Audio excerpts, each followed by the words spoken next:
яъне ки парлумон рӯзи 18 март ду лоиҳаи қонунро яъне ки РВП ё видна жительства гирифтан барои дар Макка ва Мадина ҷобаҷогузорӣ кардани ҳоҷиё. Ассалому алайкум ба ҳама нафарҳое ки ҳама рӯза видеоҳои моро тамошо мекунед. Дар видео як лайк монед ва бо диққат видеоро тамошо кунед. омади иди Саиди Фитра ба ҳаматон муборакбод мегӯм. касе ки тамошо кардесен, худованд кунад ки тансиҳати хонаобод бошем ва худованд кунад ки бо садҳо соли дигар дар ин гуна идҳо зиндаву саломат бошем.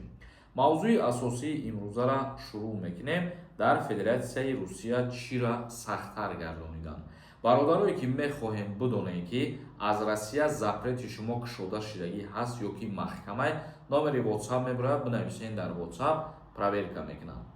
думаи давлатӣ қоидаҳои будубоши кӯдакони муҳоҷирон ва соҳибони патентро боз ҳам сахттар кард. думаи давлатии Русия яъне ки парлумон рӯзи 18 март ду лоиҳаи қонунро дар соҳаи муҳоҷирати корӣ дар он ҷо қабул карданд. яъне ки ин чизое ки ҳозир мо сухан мекунем аллакай таҳти амал қарор гирифтагианд. мувофиқи ин меъёр муқаррар карда мешавад ки кӯдакони муҳоҷирон ки ба синни 18-солагӣ мерасанд уҳдадор мешаванд ки дар муддати 30 рӯз қаламрави Русияро тарк кунанд ё барои худ патент ба расмият дароранд. ҳар як нафаре ки бо фарзанди худаш дар Федератсияи Русия қарор дорад, вақте ки фарзандои шумо мисол ягон моҳ пас 18 сола мешаванд, бояд ҳатман тарки Федератсияи Россия бикунанд. ё ки агар тарк кардан нахоҳанд, бояд ҳатман бираванд аз пайи патент гирифтаншон бошаванд.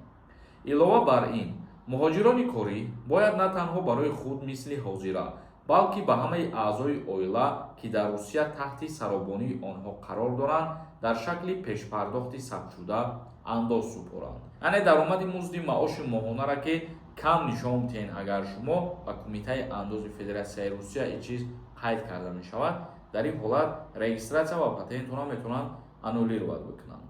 ҳамчунин пешниҳод мешавад ки шароит барои хориҷиёне ки иҷозаи зисти муваққатӣ яъне ки РВП ё видна жительства гирифтан шадидтар карда шавад. вақте шумо ба Федератсияи Русия сафар мекунед, агар аз 10 моҳ кам истодагӣ бошед, кор кардагӣ бошед, видна жительства ва РВП дигар шумо дастрас карда наметавонед. аз ин ҷо пас ин қонунҳо таҳти амал қарор мегиранд ва дар бораи ноболиғ будани фарзандонам чӣ ки мо гуфтем, хуб риоя кунем қонунҳоро, то болои сари худон боз проблема нашавад.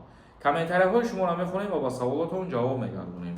бародарое ки документ надорем ва мехоҳем соҳиби документ бишавед, биёед 100% қонуни кору фаъолият кунед. як бор граница бигзаред бо инами ширкати Саид. номерош мебирам, марамат занг бизанед, қатиш суҳбат кунед, аз дари хонатон мегира, границатон мебарад. баҳодур шоев нависонда. ассалому алайкум акаи Сурмон. шумо ба кадом ширкат ҳаҷ рафтед ва мо метавонем фаҳмонда камтарак роҳи осонша бигем.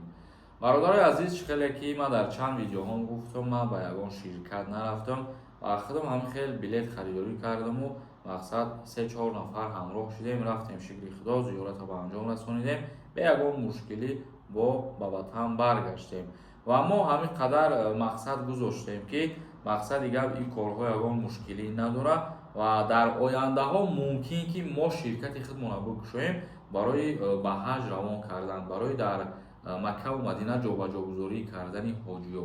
ин мумкин худованд насиб мекунад, агар дар нақша гирифтагием 2-3 моҳада ҳамин чиза баррасӣ бикунем. ҳозирашда мо тамоми нозукиҳоша омӯхта ҳастем, то ин ки ягон касам ки ба воситаи мо рафт ба ягон мушкилӣ дучор нашавад. афзал нависондай. салом акаи Сурмон. касали пӯст боши хизмат мебаранд? пӯст сафед шудагӣ? не, аз даъват ба хизмат озод ҳастен. ин гуна бемориҳо метавонед военни билети нигодни бигиред. як нафари дигар нависондае ки салом акаи Сурмон. мо метавонем нами справкаи духтуриро аз Тоҷикистон бигирем? бале, метавонед справкаи духтурро барои ба Федератсияи Русия сафар кардан аз ҷумҳурии Тоҷикистон дастрас бикунед. Комрон Мирумов нависондае. ҳамин ту ку бугӯ, кадом гапат хушхабар буд? ягон гапат рост нест. ҳар рӯз мебирои як гапа такрор мекунӣ.